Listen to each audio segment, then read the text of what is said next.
I remember the exact moment everything changed, though I didn't recognize it then. It was a Tuesday night in October, the kind where autumn pressed against the windows and the apartment felt smaller than usual, warmer somehow. We had just finished dinner, pasta with that cheap marinara sauce from the corner market, a bottle of red wine that Adrian had brought home from work, nothing special. The kind of ordinary evening that fills most of your 20s when you're sharing an apartment with your best friend and pretending that ordinary is enough. The kitchen was dim, lit only by the pendant lamp hanging over the counter, casting everything in amber shadows. I stood at the sink with my sleeves rolled up, warm water running over my hands as I rinsed the plates. The faucet had this persistent drip that our landlord never fixed, a steady rhythm that had become background noise in our lives. Adrian stood beside me with a dish towel, waiting for each clean plate, his movements practiced and automatic. We had done this hundreds of times before. It was our routine. I washed, he dried. We talked about nothing important while the day settled around us. But that night was different, though I couldn't have said why. There was something in the air between us, heavier than the steam rising from the hot water. Adrian was quieter than usual, his usual stream of commentary about his day at the coffee shop reduced to occasional hums of acknowledgement. I found myself stealing glances at him in my peripheral vision. The way his dark hair fell across his forehead, the careful way he stacked the dried plates on the counter. He had this habit of biting his lower lip when he was concentrating, and I caught myself watching for it. The wine had left me feeling loose and contemplative, the way red wine does when you drink it too fast on a weeknight. I was thinking about how comfortable this felt, how right, how Adrian fit into my life like he had always been there, even though it had only been a year since we started living together. How his laugh filled the spaces in our apartment that had felt empty when I lived alone. How he remembered the way I liked my coffee in the morning and left books he thought I might enjoy on my nightstand. I was thinking about all of this when I felt him move behind me. Not unusual. Our kitchen was narrow, barely wide enough for two people, and we had gotten used to navigating around each other in the small space. But this time, instead of the quick brush of shoulders or the polite "excuse me," Adrian stepped closer, much closer. I felt his presence at my back, solid and warm, and my hands stilled in the soapy water. The dish towel hit the floor with a soft thud. I started to turn, maybe to ask if he was okay, maybe to make some joke about his clumsiness, but then his arm came up beside me. Not touching, but close enough that I could feel the warmth radiating from his skin. His palm pressed flat against the counter next to the sink, bracketing me in. I was suddenly acutely aware of every inch of space between us, which was almost none. My breath caught in my throat. I could smell his cologne, something woody and subtle that I had been unconsciously associating with home for months. Could feel the rise and fall of his chest behind me. The way his breathing had gotten slightly uneven. The running water seemed impossibly loud in the sudden quiet, and underneath it, I could hear my own heartbeat drumming in my ears. I should have moved, should have ducked under his arm with a laugh, made some comment about personal space, diffused whatever this moment was becoming. That would have been the safe thing to do, the normal thing, the thing that would have preserved our friendship and our living situation and all the careful boundaries we had built over the past year. But I didn't move. Instead, I stood frozen between the sink and Adrian's chest, my hands dripping soap and water, every nerve ending in my body, suddenly awake and humming with awareness. I had been attracted to my best friend for months, a truth I had been carefully not examining, not naming, not allowing myself to fully acknowledge. It lived in the spaces between our conversations, in the way I caught myself watching him read on the couch, in the flutter of disappointment I felt when he brought dates home and I heard them laughing through the thin walls. Now, with Adrian's arm caging me against the counter and his breath warm against the back of my neck, that buried attraction roared to life like a match struck in darkness. Time seemed suspended. The apartment was silent except for the steady drip of the faucet and the distant hum of traffic from the street below. I could feel Adrian's uncertainty in the tension of his arm, in the way he hadn't quite closed that last inch of distance between us. He was giving me time to process, to react, to decide what this moment would become. I tilted my head slightly, just enough to catch a glimpse of his face in my peripheral vision. His dark eyes were intense, searching, filled with something I had never seen there before, or maybe something I had been carefully not seeing. Want, need, a kind of desperate hope that made my chest tighten. The air between us felt charged, dangerous in the best possible way. This was the moment before everything changed, though I didn't fully understand that yet. I just knew that something had shifted irrevocably, that whatever happened next would alter the careful equilibrium of our friendship forever. Adrian's free hand came to rest on my hip, fingers barely touching the fabric of my shirt, but the contact sent electricity shooting through my entire body. I realized I had been holding my breath, and when I finally exhaled, it came out shaky and revealing. Neither of us spoke. Words felt impossible, inadequate for whatever was passing between us. The kitchen, our kitchen, the space where we made our ordinary meals and had our ordinary conversations, suddenly felt like the most intimate place in the world. Dinner was over. The dishes sat forgotten in the sink, water growing cold around them. Something else entirely had begun, something I had been unconsciously waiting for without even knowing it. Something that would redefine every quiet moment we had shared and every quiet moment we would share in the future. The counter that had always been just a surface for chopping vegetables and stacking mail had become the place where our carefully maintained friendship finally gave way to the truth we had both been carrying. I was caught between the sink and Adrian's warmth, between safety and desire, between the life I had known and the life that was about to begin. And in that moment, suspended in amber light and possibility, I realized I didn't want to move away at all. I had always been the quiet one, the observer. At 22, my life existed in the margins, tucked between the pages of books I couldn't afford and thoughts I rarely spoke aloud. My apartment, before Adrian moved in, had been a careful collection of second-hand furniture and shelves lined with novels I had read until their spines cracked. Literature major by day, bookstore clerk by evening, walking the empty streets at night when the city felt like it belonged to no one but me. I kept journals, small notebooks filled with fragments of conversations overheard on buses, descriptions of light falling through coffee shop windows, the way strangers held their shoulders when they thought no one was watching.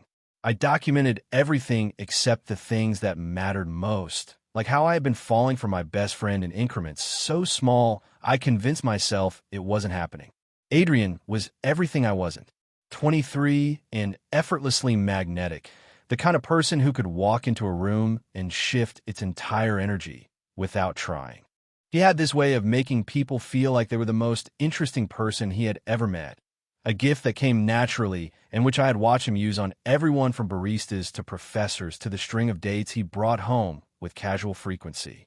When he first answered my roommate at 11 months ago, I almost didn't choose him. Not because there was anything wrong with him, quite the opposite. He was too much, too bright, too confident, too likely to disrupt the careful solitude I had built around myself. But he had shown up at my door with a box of books under his arm and a smile that made my chest do something complicated. And when he mentioned that he had read everything by James Baldwin twice, I heard myself saying yes before I could think better of it. Living with Adrian had been like learning to exist in warmer light. He filled the apartment with his presence, his laughter echoing down the hallway when he talked to his sister on the phone, his habit of leaving coffee cups on every available surface, the way he sang under his breath while making breakfast. He worked at a trendy coffee shop downtown, the kind with exposed brick and baristas who looked like they belonged in indie films. He fit there perfectly, charming customers with his easy smile and remembering their orders without writing them down. Our routines had developed slowly, naturally. Adrian would cook.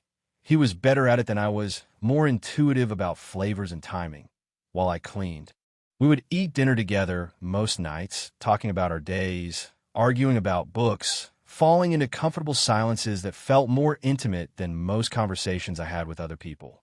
After dinner, we would tackle the dishes together, our movements synchronized in the narrow kitchen like we had been doing it for years instead of months. It was safe, familiar, the kind of domestic comfort I hadn't known I was craving until I had it. But underneath that safety, something else had been growing. I noticed things about Adrian that I told myself were just observations, the same way I noticed details about strangers from my journals. The way his eyes crinkled when he laughed genuinely, different for his public smile. How he bit his lower lip when he was concentrating on something difficult. The careful way he made my coffee in the morning, remembering that I liked it strong enough to stand a spoon in. How he left books on my nightstand, novels he thought I would enjoy, stories that felt like they had been chosen specifically for me. I noticed how he looked in the morning light that came through our kitchen window, hair messy and eyes still soft with sleep. How his voice got quieter when it was just the two of us, losing some of its performative brightness. How he listened when I talked about books or the strange customers at the bookstore, really listened in a way that made me feel like my quiet thoughts were worth sharing. I had been carrying this growing awareness for months, this slow-burning attraction that I refused to name. Adrian was my friend, my roommate, the person who made my small life feel bigger and warmer and more complete. I couldn't risk that by wanting more than he was offering. I couldn't risk losing him to the messy complications of desire. So I had learned to live with the flutter in my chest when he brushed past me in the hallway. The way my pulse quickened when he fell asleep on the couch during movie nights, and I could study his face without fear of being caught. The strange loneliness I felt when he went on dates, sitting in our empty apartment and pretending to read while imagining him laughing with someone else, touching someone else, being that bright magnetic version of himself for someone who wasn't me. I had gotten good at burying it, at treating those feelings like background noise that I could learn to ignore. Our friendship was too precious to complicate. Our living situation too perfect to disrupt. Whatever I was feeling for Adrian, I could manage it, contain it, keep it from spilling over into the careful balance we had created. Until that night in the kitchen, when Adrian stepped closer instead of moving away. When his arm came up beside me, and suddenly all that careful containment felt flimsy as tissue paper. When I realized that maybe, just maybe, I wasn't the only one who had been carrying something unnamed in the spaces between our conversations. Standing there with his warmth at my back and his breath against my neck, I understood that our safe, familiar routine had been building toward this moment all along. Every shared meal, every comfortable silence, every small intimacy we had woven into our daily lives had been creating the foundation for something larger, something that could no longer be ignored or explained away. The kitchen that had been our sanctuary of ordinary moments was about to become the place where everything we hadn't said finally found its voice. The morning after, I woke before my alarm to the sound of Adrian making coffee. The familiar rhythm of cabinet doors opening and closing, the electric kettle's whistle, the careful clink of ceramic against counter. Sounds that had become the soundtrack to my mornings for nearly a year. But lying there in the gray, pre-dawn light, everything felt different. The air in the apartment seemed thicker somehow, charged with the memory of what had almost happened between us. I stayed in bed longer than usual, listening to Adrian move through our kitchen routine. Part of me hoped that when I finally emerged, we would slip back into our comfortable patterns, that the intensity of the previous night would fade into something we could both pretend hadn't meant anything. But a larger part of me, the part that had been awakened by his closeness, his warmth, the deliberate weight of his arm beside me, knew that pretending was no longer possible. When I finally walked into the kitchen, Adrian was leaning against the counter with his coffee, scrolling through his phone with studied casualness. He looked up as I entered, and for the briefest moment, I saw uncertainty flicker across his features, a vulnerability that disappeared so quickly I might have imagined it. Then his usual smile appeared, bright and easy, as if he were auditioning for the role of himself. "Morning," he said, already reaching for the second mug he had prepared. "Made it how you like it." I accepted the coffee, hyper-aware when our fingers brushed during the exchange. The contact sent electricity shooting up my arm, a physical reminder that my body remembered everything my mind was trying to rationalize away. "Thank you," I managed, surprised that my voice sounded normal. We stood there in the morning light filtering through our small window, steam rising between us, and made conversation about nothing important. Adrian mentioned a regular customer who always ordered the same complicated drink. I told him about the book I had fallen asleep reading. Surface conversations that felt like we were both testing whether we could still access the easy friendship we had built over months of shared mornings. But underneath our ordinary words, something else was happening. I found myself studying Adrian's face when he wasn't looking, the way he pressed his lips together when he was thinking, how his hair fell across his forehead when he leaned forward to set down his mug. Details I had always noticed, but never allowed myself to catalog with such careful attention. As the days passed, I tried to convince myself that we could return to normal. We fell back into our established routines. Work during the day, dinner together in the evening, our familiar dance around each other in the apartment's small spaces. Adrian was still himself, still charming and magnetic and quick to laugh. Still my best friend, still the person who made my quiet life feel fuller just by existing in it. But the kitchen had changed. Or maybe we had changed in relation to it. The counter where he had cornered me seemed to pulse with significance every time I looked at it. The narrow space between sink and refrigerator felt charged with possibility, heavy with the memory of his proximity. I started noticing things I had trained myself not to see. How Adrian would stand closer when we cooked together now, close enough that I could feel the warmth radiating from his skin even when we weren't touching. The way his shoulder would brush against mine when he reached for something from the upper cabinets, lingering just a moment longer than necessary. How his hand would graze my wrist when he passed me plates or utensils, fingers making contact that felt too deliberate to be accidental. These touches were different from the casual contact we had shared before. They carried weight now, intention. Each one sent my pulse racing and made me hyper-aware of every inch of space between us.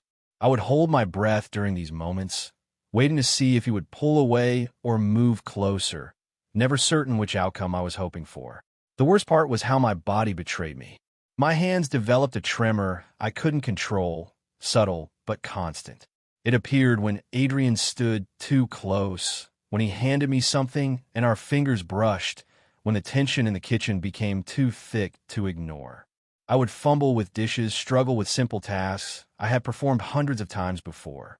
Adrian noticed, of course he noticed, but he never commented, never made me feel self-conscious about the way I fell apart in his proximity.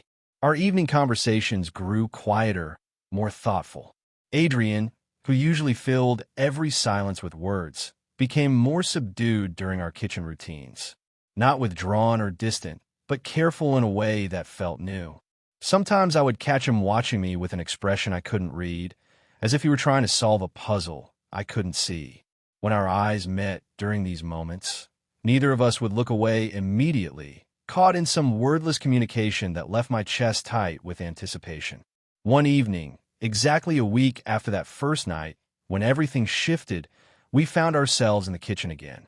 Same setup, same routine, dishes piled in the sink, wine glasses still holding traces of red, the overhead light casting its familiar amber glow. But the air between us felt different, heavier like the moment before a storm breaks. I was washing while Adrian dried, our movements automatic but somehow more deliberate than before. Every accidental brush of contact felt magnified, every shared glance loaded with meaning we couldn't quite name. When I handed him a plate, my hands were shaking again, that persistent tremor that had become the physical manifestation of everything I was trying not to feel. The porcelain rattled slightly as it passed between us, and Adrian's eyes dropped to my hands, then back to my face. Something shifted in his expression, a recognition that we couldn't keep pretending this was all in my imagination. Instead of taking the plate, he set down his dish towel and stepped closer. Not as close as that first night, but near enough that the air between us grew thin and electric.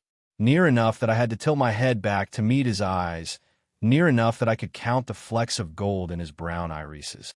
The silence stretched between us, heavy with everything we weren't saying. I could hear my heartbeat in my ears, could see the rise and fall of Adrian's chest as his breathing became uneven. The kitchen light played across his features, highlighting the sharp line of his jaw, the curve of his mouth I had been trying not to think about for days. He was giving me space to retreat, to laugh this off, to return us to safer ground. But standing there with the plate still clutched in my shaking hands, I realized I didn't want safety anymore. I wanted to know what would happen if we stopped running from this feeling that had been growing between us in the spaces where friendship ended and something else began. The transformation happened gradually, in moments so small I almost convinced myself I was imagining them. But looking back now, I can see how deliberately Adrian began reshaping the geography of our shared space, how he started claiming territory in the inches between us. It started with the dishes. Adrian had always helped, but now he lingered in the kitchen longer than necessary, finding reasons to stay close when the logical thing would have been to give each other room to work. Our narrow galley kitchen had never felt small before. We had learned to navigate around each other with practiced ease, a choreography of domestic efficiency. But suddenly Adrian was everywhere, his presence filling spaces that had once felt neutral. He started standing behind me when I washed, not close enough to trap me like that first night, but near enough that I could feel him there. A constant warm pressure at my back while I worked, making my movements self-conscious and deliberate. Sometimes he would reach around me for the dish soap or a clean towel, his chest brushing against my shoulder blade, his arm extending alongside mine in a gesture that felt intimate as an embrace. When he handed me utensils now, his fingers would brush against mine and linger. Not accidentally. These touches were too consistent, too purposeful to be chance. His thumb would graze across my knuckles as he passed me a fork. His palm would press briefly against mine when exchanging a glass. Small contacts that lasted seconds longer than necessary, each one sending heat racing through my nervous system. I began to anticipate these moments, my body attuned to the rhythm of his proximity. I would tense when I sensed him moving closer, hyper-aware of every shift in the air between us. My breathing would become shallow and controlled, afraid that any sound might break whatever spell was weaving itself around us in those after-dinner hours. The worst part was how natural it felt, as if we were simply settling into a more honest version of ourselves. Adrian's touch didn't feel foreign or unwelcome. It felt like something I had been unconsciously craving, a hunger I hadn't recognized until it began to be fed. Every brush of contact left me wanting more, wondering what it would feel like if he stopped being so careful, so restrained. His laugh changed too, became softer when it was just the two of us. The bright, performative charm he used with customers and casual friends gave way to something quieter, more genuine. He would catch my eye over the dinner table and smile in a way that felt like a secret, like there was a conversation happening beneath our actual words that only we could understand. I noticed how his gaze lingered on my mouth when I spoke, how his attention seemed more focused, more intense. It was as if he were listening not just to what I was saying, but to something deeper, something I wasn't saying but that he could hear anyway. During our evening conversations, there would be these pauses where we would just look at each other, moments of suspended recognition that neither of us knew how to navigate. One night, I dropped a glass. It wasn't on purpose. My hands had been shaking again, that persistent tremor that appeared whenever Adrian stood too close, and it slipped from my fingers toward the kitchen floor. Adrian moved faster than I did, catching my wrist mid-reach before I could grab for the falling glass, pulling my hand away from the trajectory of breaking ceramic. The glass shattered against the tile floor with a sharp crack that made us both flinch. But Adrian didn't let go of my wrist. His fingers circled the delicate bones there, thumb resting against my pulse point where he could surely feel how frantically my heart was beating. We stood frozen like that, surrounded by fragments of glass, his hand warm and certain around mine. "You're shaking," he said quietly, and his voice was different than I had ever heard it. Softer, more vulnerable, stripped of its usual easy confidence. "Because you're too close," I whispered back, the words escaping before I could stop them. It was the first acknowledgement either of us had made of what was happening between us, the first crack in the careful facade we had been maintaining. Adrian's eyes searched my face, looking for something, permission, maybe, or understanding. His thumb moved across my pulse in a gesture so tender it made my chest ache. For a moment I thought he might step back, might retreat into the safety of pretending this was all accidental, all in my imagination. But instead, he stepped closer, not dramatically, not with the sudden intensity of that first night. Just one small step that brought his body nearer to mine, close enough that I could smell his cologne and see the flecks of gold in his brown eyes. Close enough that when he spoke, I felt his breath against my forehead. "I'm sorry," he said, but he didn't move away. His voice was barely above a whisper, rough with something I couldn't name. I don't know how to stop. The admission hung in the air between us, honest and raw and terrifying. Neither of us moved to clean up the broken glass at our feet. The kitchen felt suspended in time, filled with the weight of finally naming what had been growing in the spaces between our words. I realized that we had crossed some invisible threshold, that the careful dance we had been performing was coming to an end. Whatever happened next would require us to be honest about what we wanted, what we were afraid of, what we were willing to risk for the possibility of something more than friendship. Standing there with Adrian's hand around my wrist and broken glass scattered around us, I understood that our transformation was no longer something that could be ignored or explained away. It was real, present, demanding to be acknowledged. The kitchen that had witnessed our first moment of recognition was about to become the place where we finally stopped pretending we could go back to who we used to be.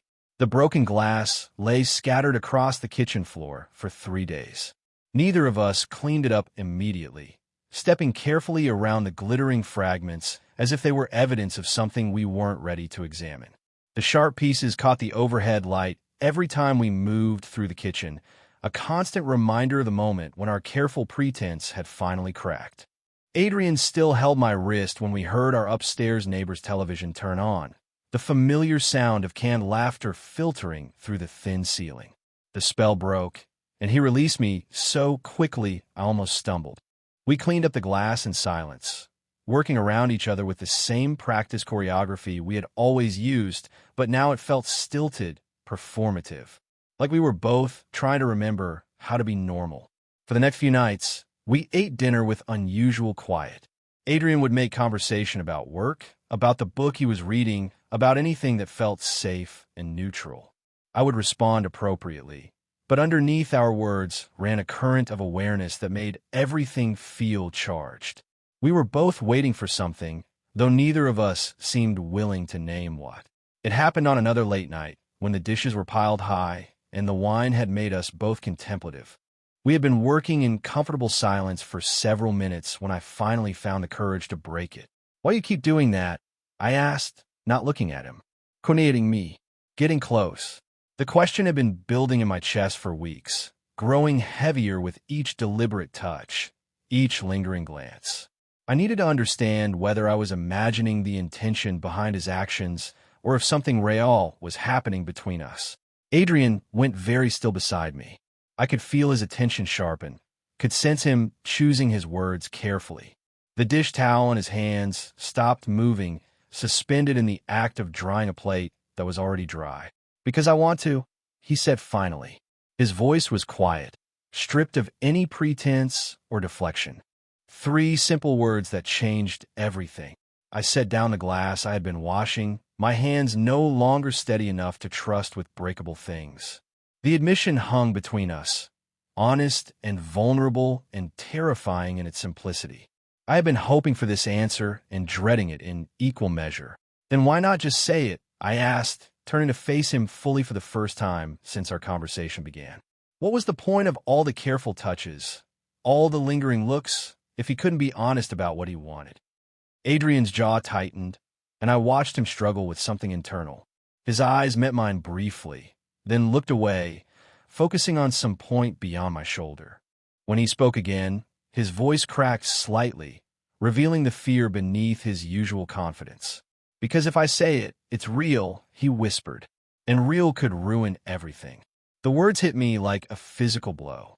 I understood immediately what he meant, the weight of all the things we had built together, all the things we stood to lose. Our friendship, our living situation, the easy comfort we had found in each other's company. The way he made my small life feel bigger and warmer just by being in it. All of it balanced on the edge of whatever was growing between us. But I also understood something else in that moment.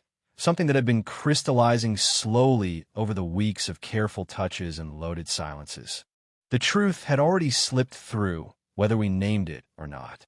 It lived in the way he looked at me when he thought I wasn't paying attention, in the deliberate brush of his fingers against mine, in the way my body responded to his proximity like a tuning fork struck against crystal. The silence that followed was heavier than any kiss we might have shared. It was filled with all the words we hadn't said, all the desires we hadn't admitted, all the fear and longing and desperate hope that we had been carrying separately. I could hear Adrian's breathing, slightly uneven, could see the tension in his shoulders as he waited for my response. I wanted to tell him that it was already real, had been real for longer than either of us had been willing to acknowledge. That our friendship had been transforming gradually into something deeper, something that couldn't be contained by the careful boundaries we had tried to maintain. That the risk of losing what we had was nothing compared to the possibility of discovering what we could become. But I also understood his fear because I felt it too. The terror of reaching for something beautiful and having it crumble in your hands. The knowledge that some lines, once crossed, couldn't be uncrossed. That honesty, while necessary, was also dangerous. So instead of rushing to fill the silence with reassurances or declarations, I let it hold us. Let it carry the weight of everything we hadn't said, everything we might say, everything we might lose or find depending on what happened next. The kitchen around us felt like a confessional, intimate and sacred and charged with possibility. Adrian was still holding the dish towel, his knuckles white with tension. I could see the war playing out across his features, desire battling with caution, hope wrestling with fear. He was asking me to understand something he couldn't quite bring himself to say fully, asking me to help him navigate the space between wanting and having, between friendship and something more complex and precious and terrifying. Looking at him in that moment, I realized that we had already passed the point of no return. The truth wasn't something we could choose to make real or keep theoretical. It was already woven into the fabric of our daily lives, already present in every shared meal and comfortable silence. The only choice left was whether we would acknowledge it or keep pretending we could contain something that had already grown larger than both of us.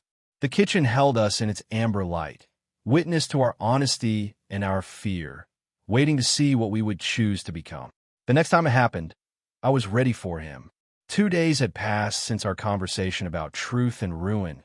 2 days of careful politeness and surface-level interaction that felt like we were both walking on glass. We moved around each other with exaggerated consideration, as if acknowledging what had been said might make it more dangerous, more likely to destroy the delicate balance we were trying to maintain. But I'd spent those 2 days thinking about Adrian's words, about his fear that naming our feelings would somehow make them more capable of destroying what we had built. I had realized, somewhere in the quiet hours when I lay awake listening to him move around the apartment, that his logic was flawed. The feelings were already there, already real, already changing us whether we acknowledged them or not. The only difference was that now we both knew the other was aware of them. That evening, we fell into our usual routine with the dishes. Adrian washed while I dried, a reversal of our normal roles that felt somehow significant. He stood at the sink with his sleeves rolled up, methodically working through the plates and glasses from dinner, while I waited beside him with the dish towel. The kitchen was quiet except for the sound of running water and the distant hum of traffic from the street below. I could feel the familiar tension building between us, that electric awareness that had become as much a part of our evening ritual as the dishes themselves.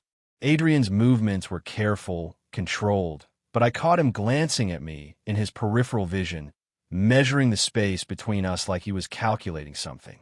When he handed me a plate, our fingers brushed in a now familiar way, and I felt that same spark of connection that had been growing stronger with each passing day. But this time, instead of pretending it was accidental, instead of pulling away or making some comment to diffuse the tension, I held his gaze.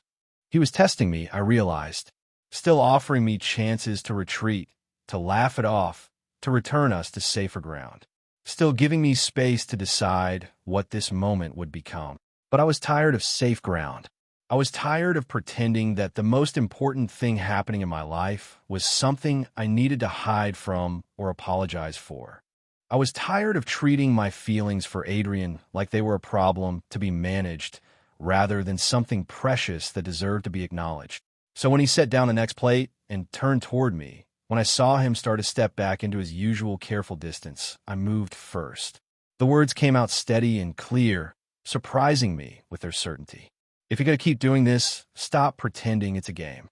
Adrian went completely still. The water was still running in the sink behind him, steam rising around his shoulders, but he seemed frozen in place. His eyes searched my face, looking for something, doubt, maybe, or the familiar retreat he had grown accustomed to expecting from me. But I didn't retreat. I didn't look away or make a joke or change the subject. I stood my ground and let him see that I was serious, that I was done with the careful dance we had been performing around each other. For a long moment, we just looked at each other. The kitchen felt suspended in time, holding its breath while we balanced on the edge of something that would change everything. I could see Adrian processing what I had said, could watch the war playing out across his features as he tried to decide what to do with my honesty. Then something in his expression broke, not shattered, but opened, like a dam finally giving way to pressure that had been building too long. The careful control he had been maintaining, the measured distance he had been trying to preserve, crumbled all at once. The fear was still there. I could see it in the tightness around his eyes, in the way his hands trembled slightly as he reached for me. But alongside the fear was something else, something that looked like relief. Like he had been holding his breath for weeks and was finally allowing himself to exhale. His expression was raw, vulnerable in a way I had never seen before. All the easy charm and confident smile were stripped away, leaving something more honest underneath.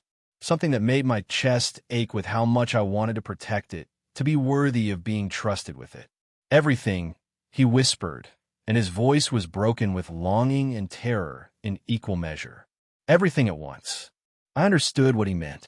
All the things we hadn't said, all the desires we had been carefully not acknowledging, all the love and fear and desperate hope that had been growing between us in the spaces between words. It was all there in his face, reflected back in the way he was looking at me like I held the answer to a question he had been afraid to ask. When he moved toward me, it was with the same deliberate intention I had seen in all his careful touches over the past weeks. But this time, there was no hesitation, no measured restraint. This time he was choosing to close the distance between us, choosing to risk everything we had built for the possibility of something more. The kiss, when it came, was hesitant at first, soft and questioning, as if he were still giving me space to change my mind. But when I kissed him back, when I let him feel how long I'd been waiting for this moment, it deepened into something desperate and hungry. Something that tasted like wine and honesty in months of careful denial finally giving way to truth. We kissed like people who had been drowning and had finally found air. Like the kitchen around us might disappear if we didn't hold onto this moment tightly enough. Like everything we had been afraid to lose was nothing compared to everything we might gain. The dishes sat forgotten in the sink, water growing cold around them. Our carefully maintained routine had dissolved into something entirely new, something that acknowledged what we had both known but hadn't dared to name. The kitchen that had been our stage for careful pretense had become the place where we finally stopped pretending. Weeks later, dinners still ended the same way they always had. Plates stacked beside the sink, wine glasses with their rings of purple sediment, the overhead light casting its familiar amber glow across the counters. The routine remained unchanged. Adrian would cook, I would help, we would eat together while talking about our days. The same domestic rhythm we had fallen into months before, when we were still pretending that friendship was all we wanted from each other. But everything was different now. The kitchen that had once been our careful stage for maintaining distance had become something else entirely, a place where honesty lived in every gesture, where the space between us had transformed from something to be navigated cautiously into something to be savored. The counter that I had once thought of as a trap, the place where Adrian had first cornered me and changed everything, now felt like the center of a new world. Some nights, when we finished eating and moved to clear the table, Adrian would catch my hand as I reached for his plate, not to stop me from helping, but just to touch me, to remind us both that he could now. His fingers would trace across my knuckles while he told me about a difficult customer or a book recommendation from a coworker, casual contact that still sent warmth racing through my chest even weeks after our first kiss. Other evenings, I would find reasons to stand close to him while he washed dishes, my shoulder pressed against his arm, breathing in the scent of his cologne mixed with dish soap and steam. The narrow space that had once felt electric with possibility now felt like home, like the place where we belonged together. The transformation hadn't been dramatic or sudden. There had been no grand declarations or life-altering conversations after that night, when we finally kissed in the steam and amber light. Instead, we had simply begun living as the people we actually were rather than the careful versions of ourselves we had been performing. Adrian stopped measuring his touches, stopped calculating safe distances. I stopped retreating from moments of intimacy, stopped treating my feelings like something dangerous that needed to be contained. We learned each other's rhythms in this new context. How Adrian liked to be kissed good morning before his first cup of coffee, when his defenses were still soft with sleep. How I would search for his hand during movies, needing the anchor of his fingers threaded through mine. The way we both gravitated toward the kitchen in the evening, drawn by something deeper than habit. But it was the small moments that felt most significant, the ones that happened without fanfare or intention. Adrian would be telling me about his day while drying glasses, and I would find myself studying the line of his jaw, the way his mouth moved when he talked, amazed that I was allowed to notice these details without shame now. He would catch me looking and smile, not the bright public smile he used with everyone else, but the quiet one that was only mine. Sometimes we would finish the dishes quickly, eager to move to the couch where we could sit pressed together while reading or watching something forgettable on television. Other nights, we would linger in the kitchen longer than necessary, finding excuses to extend our time in the space where everything had begun. Adrian would wash the same plate twice while telling me a story. I would reorganize the spice rack that was already perfectly organized just to have a reason to stay close to him. The kisses came naturally now, woven into our daily routine like everything else. Quick ones pressed against my forehead when Adrian left for work in the morning. Longer, deeper ones when he came home and found me reading in the kitchen while dinner cooked. Sometimes we would kiss while the dishes soaked, my back against the counter and his hands in my hair, tasting wine and domesticity and the particular sweetness of no longer having to hide what we wanted. The counter had become our favorite place for these moments.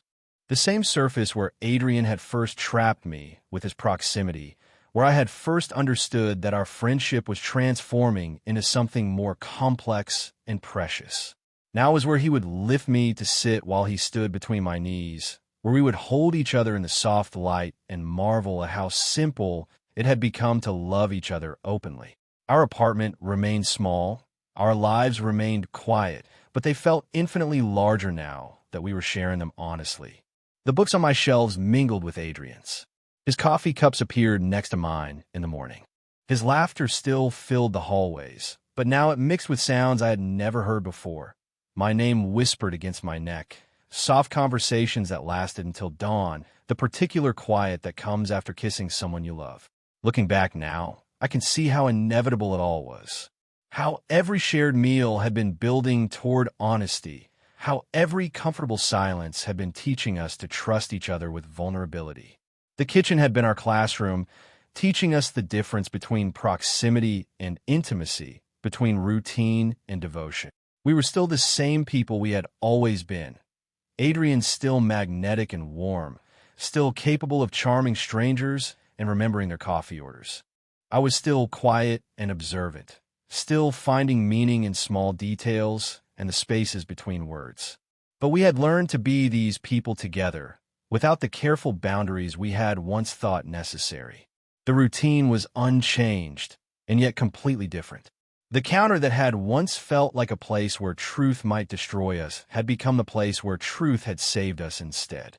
Where we had learned that some risks are worth taking, that some fears are worth facing, that love, when it finally finds permission to speak, transforms everything it touches, including the ordinary act of washing dishes together in amber light.